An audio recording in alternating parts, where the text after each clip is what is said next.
Thomas, 6th Lord Fairfax, Baron of Cameron, in Great Britain, a cousin of William Fairfax, owned 5.2 million acres of land in the Virginia colony, but was not profiting from it. Desiring to develop the land for sale, he enlisted cousin William in a plan to have it surveyed. William dealt the task to his own son, George William Fairfax. In family discussions of the impending work, George Washington learned of it and, thinking it great adventure, asked to go along with George William, whom he was close to. The families agreed, and in 1748, at the age of 16, George Washington first came to this area as the party traveled west into the wilderness to oversee the start of the Surveying Development Project. This lead party was only in the wilds for a month, but young Washington was exposed to many new wonders and adventures, saw game he'd only heard of, encountered Indians. He crossed mountains and wild rushing streams and lived off the land. It was a grand adventure, and once the surveying job was put in place and en route back to Belvoir, the small party spent the night at James Cody's home in this area. Washington wrote of this visit in his journal, a practice that was to stand him in good stead in the future. Washington was so attracted to the surveying life and the future it offered, he returned home, and after training and surveying in Fredericksburg, Virginia, was certified.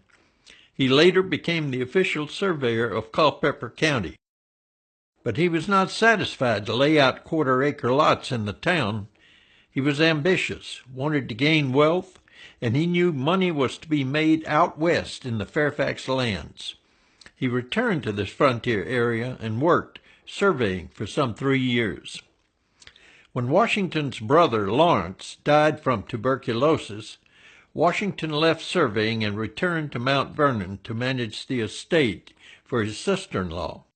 But when she and her children died of disease in 1752, George became owner of Mount Vernon at the age of 20.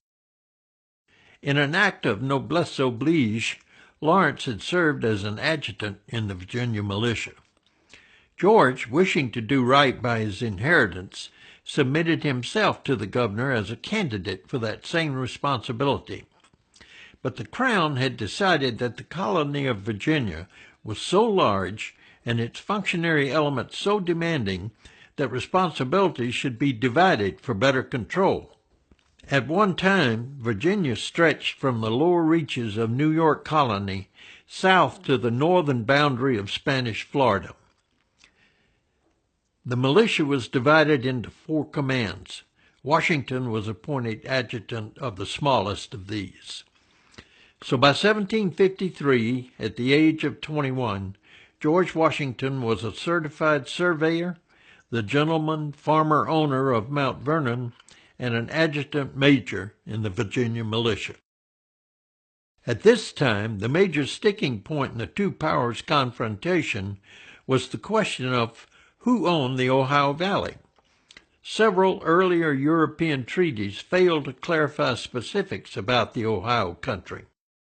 France claimed it as part of their territorial staking out in the earlier moves up the St. Lawrence, across the continent, and down the Mississippi River.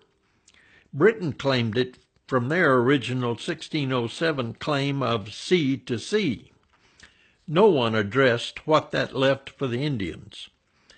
But only when English settlement pushed their frontiers west across the Appalachians did the issue become truly fractious.